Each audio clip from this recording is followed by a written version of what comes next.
पूज्य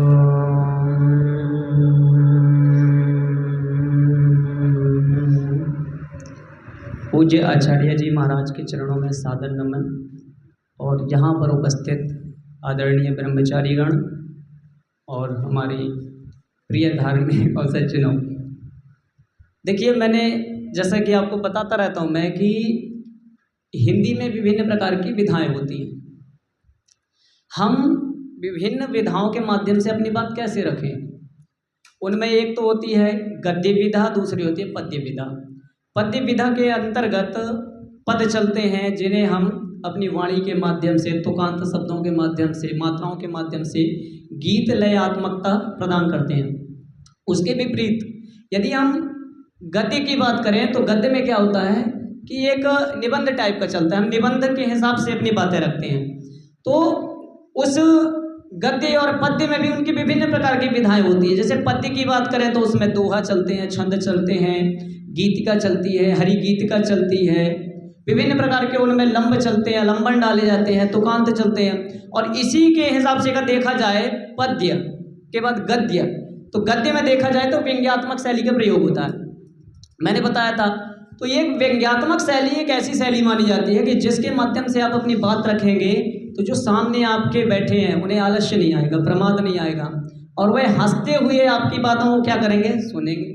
जैसे मैं अपनी एक कविता रखना चाहूँगा, उसके पहले मैं थोड़ा सा व्यंग्यात्मक बात करूँगा। जैसे हमारे मोहनदास करमचंद गांधी जी हैं, या कहा जाए तो मोहम्मद दास करमचंद गांधी, ठीक है। ये गांधी जी, उन्हें प्यार से हम क्या कहते हैं, गांधी जी भी कहते हैं।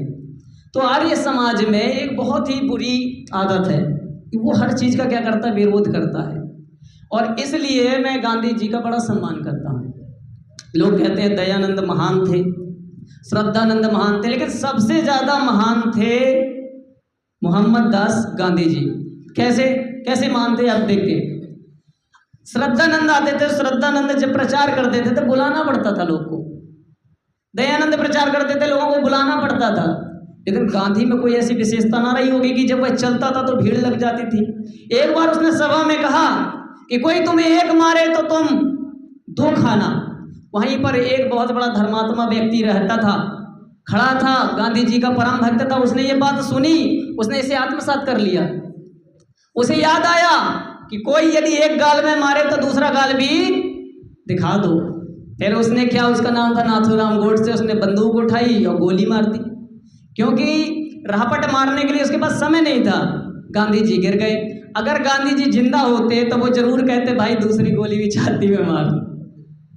इस प्रकार से फिर गांधी जी कहते हैं, किसी ने कहा कि गांधी जी का ब्रह्मचर्य बड़ा उत्तम था। मैंने कहा हाँ, बहुत उत्तम था उनका ब्रह्मचर्य। दयानंद सरस्वती से भी ज्यादा विराट था उनका ब्रह्मचर्य। महात्मा गांधी स्त्रियों के साथ निर्वस्त्र शयन काल करते थे और ब्रह्मचर्य का प्रयोग करते थे। ब्रह्मचर्य का ही प्रताप था कि उनकी बॉडी इतनी वज्र में थी कि व्यक्ति के शरीर में 6 पैक होते हैं और गांधी जी के शरीर में नीचे से ऊपर लेकर पैक ही पैक थे। क्या ये ब्रह्मचर्य का प्रयोग नहीं है? अलग बात है कि दयानंद सरस्वती ने अपने ब्रह्मचर्य के प्रताप से रथ रोक लिया था, लेकिन महात्मा गांधी किसी भी स्त्री को रोक लेते थे। क्या ये ब्रह्मचर्य का प्रताप नहीं है? ये ऐसे दुरात्मा थे। और गांधी जी का शरीर इतना सुंदर था, उनके बाल इतने घने थे सर में ब्रह्मचर्य के प्रताप के कारण कि वो सर में कंघा नहीं चलता था, इसलिए वो चलाते भी नहीं थे। ये सब गांधी जी के ब्रह्मचर्य का प्रयोग था। एक बार गांधी जी ने कहा कि अरे आर्य समाज तो मूर्तियों का खंडन करता है, मजारों का खंडन करता है, ये तो गलत बात है। अगर मुसलमान मजार के ऊपर हरी चादर रख रहा है तो आर्य समाजियों को क्या दिक्कत है? आर्य समाजियों को सचमुच में दिक्कत नहीं होनी चाहिए। हम तो सम्मान करते हैं मुसलमानों की श्रद्धा का। हम कहते हैं कि वह चादर क्यों डालते हो, शैम्पू डालो, मजार में शैम्पू रखो ताकि वो जो मुर्दा गड़ा हुआ है नहा तो सके। शैम्पू के साथ साथ साबुन रखो। अगर उस बेचारे को खुजली हो गई तो पतंजलि का झंडू बाम भी रखो। उस मुर्दे के ऊपर मच्छरदानी भी लगा के रखो ताकि उसे मच्छर न काटे। हम तो बड़ा सम्मान करते हैं। हम तो कहते हैं पूरा टेंट तैयार कर दो और शौचालय भी बना दो ताकि जिन लोगों के घर में शौचालय नहीं हो मजार के बाजू में आकर शौच कर सके। हम सम्मान करते हैं। आइए मैं अपनी तो इस प्रकार से हम व्यंग्यात्मक शैली का भी प्रयोग कर सकते हैं। अब मैं एक छोटी तो नहीं है, वैसे कविता मैं लिखता हूँ तो बड़ी हो जाती है। तो